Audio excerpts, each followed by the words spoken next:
नमस्कार, स्वागत है आप सभी का। आप देख रहे हैं उत्तराखंड प्राइम। आपके साथ मैं हूं राजीव ढोंडियाल। शुरुआत उत्तराखंड प्राइम की बड़ी खबर से। पिथौरागढ़ में मानसून की बारिश का कहर देखने को मिला है। खासतौर पर मुनस्यारी और धारचूला की बात करें तो यहां पर हालत बहुत खराब है। पिथौरागढ़ से सबसे पहले बुलेटिन में ये बड़ी खबर। मुनस्यारी ये दूरस्थ क्षेत्र है, टूरिस्ट स्पॉट भी है लेकिन दूरस्थ इलाका है। और धारचूला जो कि बॉर्डर है, धारचूला में मुनस्यारी में हालत बहुत खराब है। बीती रात से ही बारिश जारी है। धापा गांव में बारिश के चलते रास्ते ध्वस्त हो गए, रास्ते टूट गए। धापा गांव की बात करें तो वहीं जोशा गांव में 3 घर क्षतिग्रस्त हुए हैं। वहीं चामी में मुख्य मार्ग का बीआरओ का पुल बह गया है और पुल बहने की वजह से संपर्क टूट गया है। गलाती में बरसाती नाले का जलस्तर बढ़ गया है, उफान पर है बरसाती नाले। लुमती गांव की बात करें, सबसे ज्यादा बुरे हाल लुमती गांव में है। हालत यहां पर इतनी खराब है, आप अंदाजा लगाइए कि गांव में अभी तक सेना पहुंच नहीं पाई है। रेस्क्यू के लिए सेना को वहां पर भेजा जरूर गया है लेकिन सेना पहुंच नहीं पाई गांव में।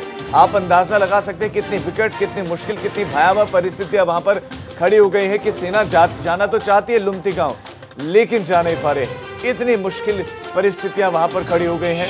उत्तराखंड में खासतौर पर कुमाऊं क्षेत्र में जबरदस्त मानसून, जबरदस्त बारिश की वजह से हालात बेकाबू दिख रहे हैं और अभी 60 घंटे का अलर्ट और है। और खासतौर पर कुमाऊं क्षेत्र के लिए ये रेड अलर्ट जारी किया गया है। और पिथौरागढ़ की बात करें, आपदा की दृष्टि से, मानसून की दृष्टि से सबसे संवेदनशील जिलों में से एक है। पहले तो सीधा हमारे संवाददाता योगेश का रुख कर लेते हैं जो और ज्यादा जानकारियों के साथ जुड़ गए हैं। योगेश, कितना नुकसान अब तक हुआ है और दर्शकों को ये आप जरूर बताएं कि लुमती गांव की स्थिति क्या है? क्या कोई देख रहा है उस गांव की तरफ? क्या सेना पहुंच पाई या नहीं? हेलो जी योगेश, आवाज मिल रही है आपको? जी जी हाँ, मैं आपको बताना चाहूंगा जो यहाँ पे लुमती गांव का से कल भी सेना यहाँ पे पहुंची थी, परंतु यहाँ पे जिस तरीके से नदी का वेग है, सेना और प्रशासन लगातार यहाँ पे पहुंचने की कोशिश कर रही है परंतु अभी तक सफलता नहीं मिल पाई है क्योंकि लगातार यहाँ पे बारिश का भूस्खलन है। इधर मुनस्यारी के जोशा गांव में कल देर रात 3 मकान पहले वहां पे ध्वस्त हुए थे, 3 मकान कल भी वहां पे ध्वस्त हो चुके हैं। ऐसे ही मुख्य मार्ग में चामी के पास से बीआरओ का पुल था जो कल देर रात भारी बारिश के चलते बह चुका है। और मुनस्यारी और धारचूला के मैं बताऊं, लगातार कुछ क्षेत्रों पे लैंडस्लाइड होने से और भारी बारिश होने से रेस्क्यू करने में बहुत दिक्कतें आ रही हैं। और जो लुमती और बगीचा बगर गाँव है, यहाँ पे ये स्थिति है कि वहाँ पे संचार सुविधा न होने से गांव की क्या स्थिति है वो सूचना भी अभी तक नहीं मिल पा रही है। ठीक है, आप योगेश हमारे साथ बने रहे। अगली खबर पर हम आपके पास आ रहे हैं। तो संचार सुविधाएं कहीं ठप पर, कहीं पर मार्ग टूट गए, कहीं पर पुल बह गया, कहीं पर गांव में कई घर क्षतिग्रस्त हो गए। कुछ गांव में तो सेना पहुंच तक नहीं पाई रेस्क्यू के लिए क्योंकि नदी का वेग इतना ज्यादा है कि सेना के जवान तक नहीं पहुंच पा रहे हैं। तो वहां पर मौजूद लोग कितनी मुश्किल परिस्थितियों में रह रहे होंगे ये आप सोच सकते हैं। पिथौरागढ़ से अगली बड़ी खबर। पिथौरागढ़ के मल्लामोरी, तल्लामोरी में जबरदस्त बारिश हुई है जिससे भूस्खलन की घटनाएं बढ़ गई हैं। जमीन धंसने की वजह से लोगों में दहशत का माहौल है। अब इन गांव के 200 लोगों को एक ही जगह पर बताया जा रहा है कि ठहराया गया है और जल्दी से जल्दी इन ग्रामीणों को रेस्क्यू नहीं किया गया तो कोई बड़ी घटना की आशंका भी बन सकती है। हमारे साथ हमारे संवाददाता योगेश बने हुए हैं। योगेश, मल्लामोरी, तल्लामोरी गाँव में क्या स्थितियां, क्या हालात वहां पर है, क्या प्रशासन कर रहा है वहां पर? देखिए, आपको मैं बताना चाहूंगा जो मुनस्यारी तहसील का मल्लामोरी और तल्लामोरी 2 गांव हैं, यहाँ पे हालात कुछ दिनों से नाजुक बने हुए। लगातार यहाँ पे भूस्खलन हो रहा था जिससे ग्रामीण में दहशत थी, परंतु कल देर रात से जो जबरदस्त बारिश यहाँ पे हुई है और भूस्खलन हो रहा है उससे जो सूचना वहाँ से आ रही है कि वहाँ पे धरती में भी कंपन हो रहा है और पूरे लगभग इस गाँव के 200 लोगों को एक जगह पे रखा गया है। और जो सूचनाएं आ रही है कि उनका ये कहना है कि जल्दी से जल्दी अगर इन लोगों को वहां से रेस्क्यू नहीं किया जा सकता और जिस तरीके से भूस्खलन चारों तरफ से गांव में हो रहा है तो कोई बड़ी घटना की आशंका वहां पे जताई जा रही है। जी योगेश, आपका इस तमाम जानकारी के लिए धन्यवाद। लेकिन यहाँ पर एक सवाल ये उठता है कि आखिर क्यों नहीं हेलीकॉप्टर्स का इस्तेमाल किया जा रहा है? हेलीकॉप्टर्स का इस्तेमाल अभी भी रेस्क्यू ऑपरेशंस में नहीं किया जा रहा है। इंतजार नदियों के वेग का कम करने का किया जा रहा है। सेना के जवान तक गाँव में नहीं पहुंच पा रहे हैं तो ऐसे में हेलीकॉप्टर्स का इस्तेमाल क्यों नहीं किया जा रहा है? आराम से बढ़ते हैं अगली खबर की ओर। उत्तराखंड में मुख्य सचिव की रेस में अब 2 नाम हैं जो मुख्य सचिव की रेस में हैं और वो जो 2 नाम हैं उसमें सबसे पहले ओम प्रकाश का नाम सामने आ रहा है जिनकी ताजपोशी की संभावनाएं भी हैं और दूसरा नाम अनूप वधावन है ये भी प्रबल दावेदार हैं। और हमारे ब्यूरो चीफ अजीत राठी इस खबर पर और ज्यादा जानकारियों के साथ जुड़ गए। अजीत, आज की बैठक में बताया जा रहा है कि उत्पल कुमार भावुक भी हुए थे, जो इस बात का इशारा करते हैं कि शायद आगे जो है उनको विस्तार ना दिया जाए, सेवा विस्तार ना हो। दूसरी तरफ जो प्रबल दावेदार है उनके बारे में बताइए। जी देखिए राजीव, जैसा अभी आपने बताया कि उत्पल कुमार सिंह काफी भावुक हो गए थे, तो उत्पल कुमार सिंह का सेवा विस्तार अब नहीं हो रहा है, तो वे आज भावुक हुए, एक ये भी उस बात का प्रमाण है। और एक दूसरा प्रमाण इस बात का ये है कि आईएएस एसोसिएशन ने उनकी कल फेयरवेल पार्टी रखी है। तो इसका सीधा मतलब है कि जो मौजूदा मुख्य सचिव उत्पल कुमार सिंह है उनका सेवा विस्तार नहीं हो रहा है। अब दो अधिकारी रेस में शामिल हैं। ओम प्रकाश जो मौजूदा अपर मुख्य सचिव हैं और मुख्यमंत्री के काफी नजदीक हैं, और मुख्यमंत्री जब कृषि मंत्री थे पिछली सरकार में, उनके 5 साल कृषि सचिव भी रहे हैं, तो उनके साथ सामंजस्य और तारतम्य बहुत बेहतरीन है, और अभी भी वो अपर मुख्य सचिव मुख्यमंत्री हैं, तो वो उनकी बड़ी संभावना है। दूसरा जो बड़ा नाम है अनूप बधावन, जो कॉमर्स सेक्रेटरी हैं भारत सरकार में, 1985 बैच के हैं, तो अगर वो आते हैं, क्योंकि उनसे भी गवर्नमेंट ने डायलॉग किया है, गवर्नमेंट की तरफ से उनसे बातचीत की गई है, उनके कुछ पारिवारिक कारण हैं, ऐसा सूत्रों के अनुसार बताया जा रहा है कि वो उत्तराखंड लौटने में उन्हें थोड़ी दिक्कत हो रही है, थोड़ी जटिलताओं का सामना करना पड़ रहा है। अगर वो आ जाते हैं तो पहला नंबर उन्हीं का है, अगर वो नहीं आते तो ओम प्रकाश की ताजपोशी तय मान। जी अजीत, हमने ये खबर पहले भी दिखाई थी और आपने भी ये खबर पहले बताई थी कि ये जो दो नाम है ये प्रबल दावेदार हैं। ऐसे में क्या दोनों से डायलॉग किया गया, ओम प्रकाश से भी डायलॉग किया गया, अनूप बधावन से भी डायलॉग किया गया, और आप बता रहे हैं कि अनूप बधावन इसलिए मुश्किल है कि शायद वो उत्तराखंड लौटना नहीं चाहते हैं? जी देखिए, राजीव मैं आपको बता दूं कि ओम प्रकाश तो चूंकि कैडर में ही है, मुख्यमंत्री के साथ काम कर रहे हैं, तो ये जब साथ साथ काम करते हैं तो यहाँ तो डायलॉग नहीं होने की कोई संभावना नहीं रहती है। लेकिन जो दिल्ली में कॉमर्स सेक्रेटरी अनूप बधावन है, उनसे बातचीत की गई थी, तो उनकी कुछ पारिवारिक परिस्थितियां ऐसी हैं कि वो दिल्ली नहीं छोड़ सकते, ऐसा तमाम सोर्सेज से एक इस तरह की इंफॉर्मेशन आ रही है। और ऐसा भी हो सकता है कि वो 1 साल मुख्य सचिव बनने के लिए और अपने कैडर में लौट आए। अगर वो लौट आते हैं कल तक तो मुख्य सचिव वो बनेंगे, बहुत क्लियर है, और अगर वो नहीं लौट कर आते तो ओम प्रकाश का रास्ता बहुत ही साफ। जी अजीत, आप हमारे साथ बने रहे, अगली खबर पर हम आपके पास लौटेंगे। तो ये बहुत बड़ी खबर इस वक्त एबीपी गंगा आपको दे रहा है। एबीपी गंगा ने पहले भी आपको ये सूचना दी थी कि जो नाम जो प्रबल दावेदार है उसमें ओम प्रकाश है, अनूप बधावन जो इस वक्त कॉमर्स सेक्रेटरी हैं, और ये बताया जा रहा है कि वो हो सकता है कि उत्तराखंड ना आ पाए। तो ऐसे में ओम प्रकाश की ताजपोशी फिर उस परिस्थिति में हो सकती है अगर अनूप बधावन आने से इनकार कर देते हैं। बहरहाल इस वक्त ये दोनों के दोनों नाम सबसे आगे चल रहे। दूसरी तरफ मुख्य सचिव उत्पल कुमार, उनका भावुक होना, इसके साथ साथ आईएएस एसोसिएशन ने कल फेयरवेल पार्टी भी रखी है और उसके बाद से ये तय हो गया। तो इस अजीत हमारे साथ हमारे सहयोगी बने हुए हैं। अजीत, तो इसका मतलब ये है क्या 1 तारीख को ज्वाइनिंग हो जाएगी या कुछ और वक्त लग सकता है? नहीं देखिए राजीव, जिस दिन रिटायरमेंट होता है किसी अधिकारी का, और अगर वो सिंगल पोस्ट है तो उसी दिन नए अधिकारी की ताजपोशी के आदेश भी हो जाते हैं। तो अभी तक जो परंपरा रही है, जो देखने में आया है, वो यही रही है। जैसे अगर 31 जुलाई को उत्पल कुमार सिंह रिटायर हो रहे हैं तो 31 जुलाई को ही दोपहर बाद ओम प्रकाश अपना चार्ज ले लेंगे बतौर मुख्य सचिव। तो अभी तक तो ट्रेडिशन इसी तरह का रहा है, और चूंकि ओम प्रकाश यहाँ कैडर में मौजूद हैं, वो काम कर रहे हैं, तो इसलिए उनको कहीं इंतजार भी नहीं करना पड़ेगा, और ना ही यहाँ पर सरकारी सिस्टम को उनका इंतजार करना पड़ेगा कि वो बाहर से आएंगे, वो यहाँ मौजूद है। ठीक है अजीत, आपका इस तमाम जानकारी के लिए धन्यवाद। तो ओम प्रकाश जो अब इस वक्त सबसे आगे बताया जा रहा है, और उनकी तो ताजपोशी की संभावनाएं सबसे ज्यादा प्रबल अनूप बधावन से भी ज्यादा इस वक्त बताई जा रही हैं।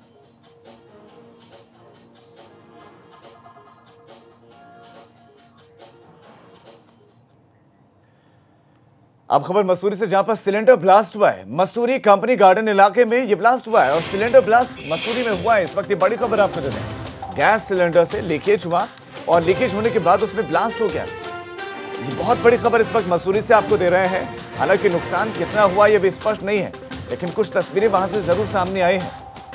ये मसूरी से खबर इस वक्त एक कंपनी गार्डन इलाके का मामला है। कंपनी गार्डन इलाके में ये सिलेंडर ब्लास्ट हुआ है। पहले बताया जा रहा है कि लीकेज हुआ और लीकेज होने के थोड़ी ही देर के बाद ब्लास्ट हो गया। अब तस्वीरों में एक महिला को ले जाते हुए दिखाई दे रहे हैं, यानी कि हो सकता है कि कुछ लोग इसमें घायल हुए हों। अब इस बात की जानकारी जुटाई जा रही है। बड़ी खबर मसूरी से इस वक्त, जहां कंपनी गार्डन इलाके में ब्लास्ट हुआ है।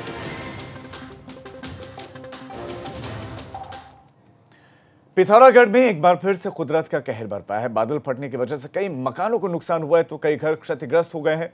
लोगों के घरों के अंदर बारिश का पानी घुस गया, मलबा घुस गया है, जिससे घरों में रखा हुआ सामान तबाह हो गया है।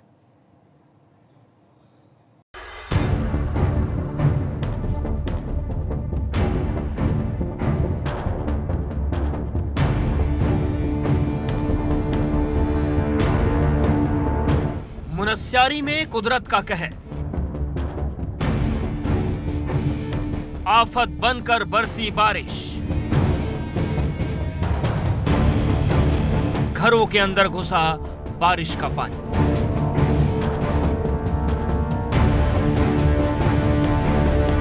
इस बार तो लगता है कि पिथौरागढ़ में मानसून की बारिश सब कुछ तबाह करने पर आमदा है। 27 जुलाई की देर रात बारिश ऐसी बरसी कि नदियों में उफान आ गया।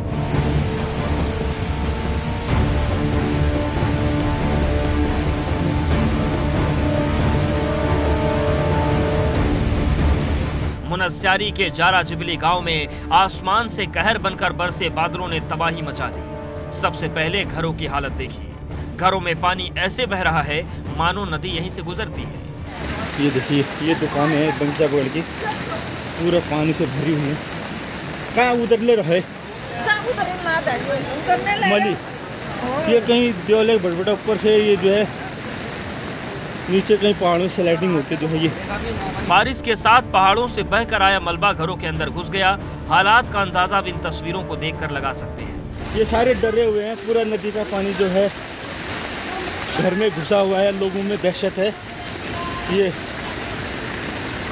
पूरा पानी जो है ये ऐसे घुस गया। वहाँ मैं पुरता पूजन लगे थे कहीं उछलाल दी, खड़ पानी उछलाल है।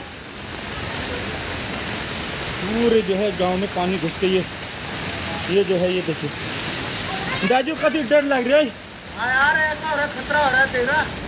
सड़क पर भी पानी ऐसे बह रहा है मानो यहीं से कोई नदी बह रही हो। पानी के साथ मलबा बहकर आया है जिससे सड़क पर चलना मुश्किल हो गया है। सारी पब्लिक जो है ये रोडों में खड़ी है। पूरी बाढ़ की जो स्थिति यहाँ पे आ चुकी है। पूरे गांव घरों में पानी घुस चुका है। ये पूरे दुकानों में पानी घुस चुका है। अभी तो ये कम हो चुका है, इससे पहले जो है पूरा ही यहाँ नीचे पूरा घर बार लोग जो छोड़ के जो कहीं वो देखो कोई ऊपर धार में खड़े हैं। ये दुकान पूरा ये देखो ये दुकान का तो ऐसे हाल हो गई है। ये देखिए पूरा पानी अंदर घुस चुका है। उधर तोक के कमाल गांव में एक मकान क्षतिग्रस्त हो गया। इस मकान की हालत देखिए, ये किस तरह से क्षतिग्रस्त हुआ है। मौके पर पहुंची रेस्क्यू टीम अपने काम में जुटी है। मलबा साफ किया जा रहा है ताकि ये पता चल सके कि मलबे में कोई दबा तो नहीं है। मोरी गांव में एक घर और 2 गाड़ियां पानी के साथ बह गईं। उधर बरम उफान पर बह रही है जिससे नदी किनारे के घरों को खतरा पैदा हो गया है। पिथौरागढ़ से योगेश पाठक की रिपोर्ट, एबीपी गंगा। रुद्रप्रयाग में अलकनंदा नदी के जो घाट हैं वो जलमग्न हो गए।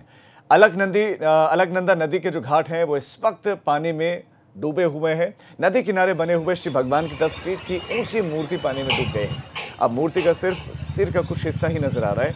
अलकनंदा का जल स्तर बढ़ने की वजह से नदी के किनारे रह रहे लोगों में दहशत का माहौल है और साथ ही साथ लोगों को अलर्ट भी कर दिया गया है। ये आज की तस्वीर है और ये कल की तस्वीर है। दोनों तस्वीरों में आप अंतर देखिए और जल स्तर को देखिए कि बढ़ा हुआ जल स्तर कितना पहुंच गया है कि शिव की मूर्ति, ये 10 फीट की करीब की मूर्ति है और सिर का बस कुछ हिस्सा दिखाई दे जिसमें उनकी जटा है, बस वही नजर आ रहा है।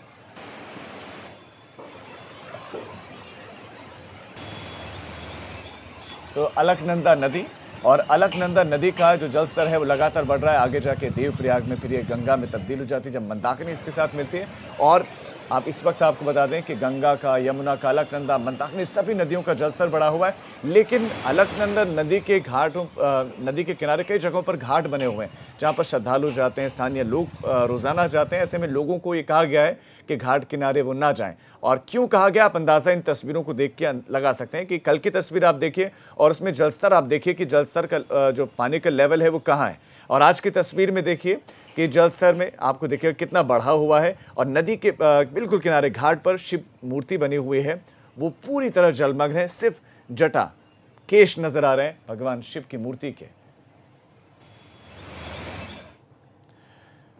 बागेश्वर के कपकोट ब्लॉक में भारी बारिश से सरयू नदी उफान पर है। जलस्तर सरयू नदी का बढ़ गया है। बागनाथ मंदिर के घाटों तक सरयू नदी का पानी पहुंच गया है। सरयू नदी खतरे के निशान के करीब है, जिसके चलते पुलिस और बागेश्वर तहसील प्रशासन की आपदा टीम ने स्थानीय लोगों को अलर्ट कर दिया है। और अब लोगों को यही कहा जा रहा है कि नदियों के किनारे तो बिल्कुल ना जाएं, पूजा पाठ करने के लिए, सैर सपाटे के लिए नदियों के किनारे ना जाएं, क्योंकि नदियों का जलस्तर बहुत कम वक्त में बहुत ज़्यादा बढ़ रहा है। उसी तरह सरयू के घाट किनारे जो घाट बने हुए हैं, कुछ मूर्तियां हैं, वो सब इस वक्त जलमग्न है, कुछ घाट जलमग्न है और धीरे धीरे जलस्तर अभी और बढ़ रहा है।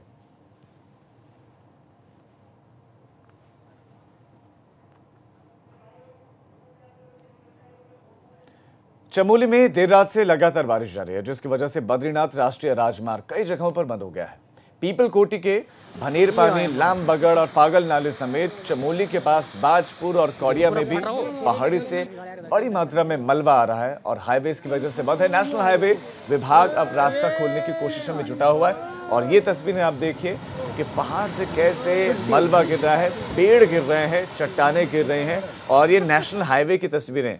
National highway authority of India के कर्मचारी मार्ग को खोलने में जुटे हुए हैं और इसी तरह कई जगहों पर ये नेशनल हाईवे बंद है क्योंकि मलबा कुछ इसी तरह से गिर रहा है। पूरा फटा हो।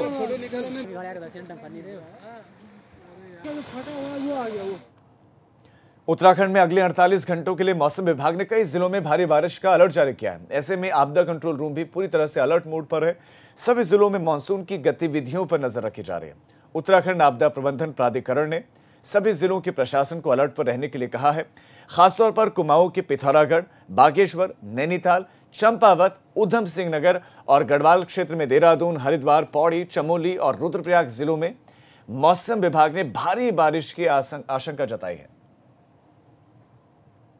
अभी जितना भी हमारे पास में फोरकास्ट या वार्निंग आते हैं IMD से, वो हम लोग डिस्ट्रिक्ट में इमीडिएट सर्कुलेट करते हैं और ऑफ लेट जो है नाउकास्ट वगैरह भी काफ़ी प्रेडिक्ट करे जाते हैं और देर रात तक भी करे जाते हैं।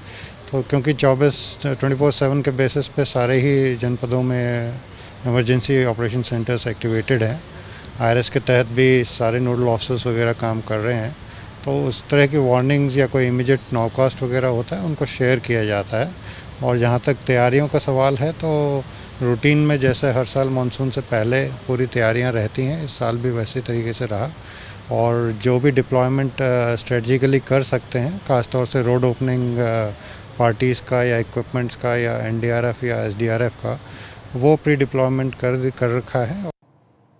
उत्तराखंड बोर्ड का आज रिजल्ट जारी हो गया है। टिहरी के छात्र गौरव सकलानी ने 98.20% अंक हासिल कर पूरे प्रदेश में टॉप किया है, जबकि पूर्णानंद इंटर कॉलेज जसपुर की छात्रा ब्यूटी वत्सल ने 96.60% मार्क्स हासिल किए हैं। 12वीं में पूरे प्रदेश में उन्होंने टॉप किया है। तो जो टॉपर हैं गौरव सकलानी, टिहरी के रहने वाले, 98.20% अंक उन्होंने हासिल किया और पूरे प्रदेश में टॉप किया है, जबकि पूर्णानंद इंटर कॉलेज की छात्रा ब्यूटी वत्सल ने 96.60% अंक हासिल करके 12वीं में पूरे प्रदेश में टॉप किया है। तो 10वीं और 12वीं की ये टॉपर आज शिक्षा मंत्री अरविंद पांडे ने प्रेस कॉन्फ्रेंस कर खुद ही अनाउंस किया, रिजल्ट जारी किया, रिजल्ट घोषित किया, टॉपर्स का अनाउंसमेंट किया। पूरा हिंदुस्तान नहीं, पूरा विश्व मानव जाति कोविड-19 की वजह से समस्या में है। जीवन को बचाने की एक बहुत बड़ी चुनौती है। ऐसी घड़ी में हमारे भी बोर्ड के एग्ज़ाम कुछ बच्चों के बच गए थे, लेकिन हमारे बोर्ड ने, हमारे अधिकारियों ने बहुत बड़ी एक सामूहिक प्रयास किया और बड़े मन के साथ इन्होंने काम किया और जो बचे हुए एग्ज़ाम थे उनको भी कराया।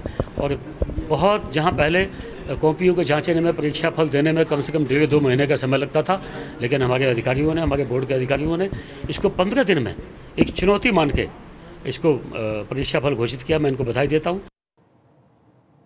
अब एक छोटे से ब्रेक के लिए हम रुक रहे हैं।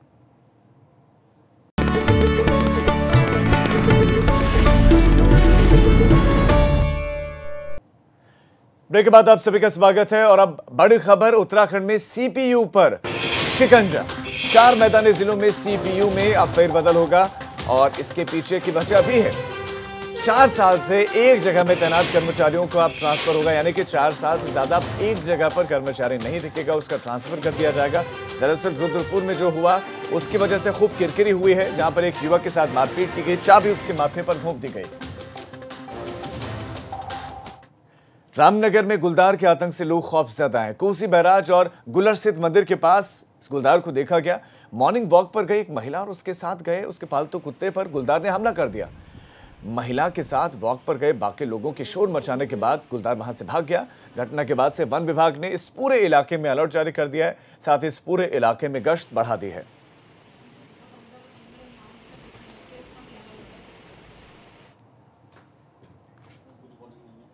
और अब आपको दिखाते हैं 13 जिले 13 खबरें।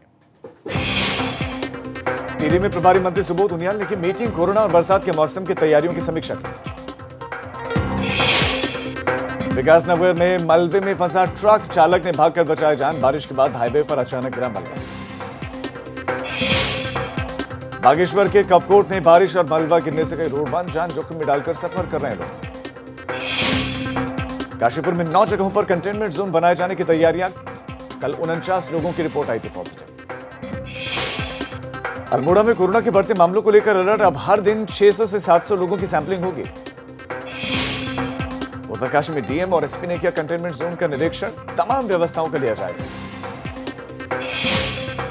देहरादून नगर निगम ने डेंगू को लेकर कसी कमर, अब तक 31 वार्ड में हुई साफ सफाई की व्यवस्था की जांच। पानी की निकासी के लिए खोला गया नैनी झील का गेट, झील का जलस्तर बढ़ने के बाद लिया गया फैसला। खटीमा बालिका छात्रावास के भवन का शिलान्यास, 1.5 करोड़ की लागत से छात्रावास और 1 करोड़ की लागत से बनेगा डाइनिंग हॉल। पौड़ी के सुमाड़ी में एनआईटी को शिफ्ट करने पर अब ग्रामीणों में मायूसी, कैंपस के लिए ग्रामीणों ने निःशुल्क दी थी जमीन। काशीपुर में हिंदूवादी संगठनों के राम मंदिर के लिए उन्होंने भेजी मिट्टी, डाक के जरिए भेजी गई मिट्टी। गंगोत्री धाम से अयोध्या के लिए भेजा गया गंगा जल, राम मंदिर निर्माण के लिए श्री पंच मंदिर समिति ने भेजा जल। केदारनाथ में शंकराचार्य समाधि स्थल के पहले चरण का काम पूरा, 3 चरणों में होगा समाधि स्थल का निर्माण, दूसरे चरण का काम हुआ शुरू। तो उत्तराखंड प्राइम में फिलहाल इतना ही, लेकिन उत्तर प्रदेश और उत्तराखंड की तमाम खबरों के लिए आप देखते रहिए एबीपी गंगा, खबर आपकी, जुबान आपकी।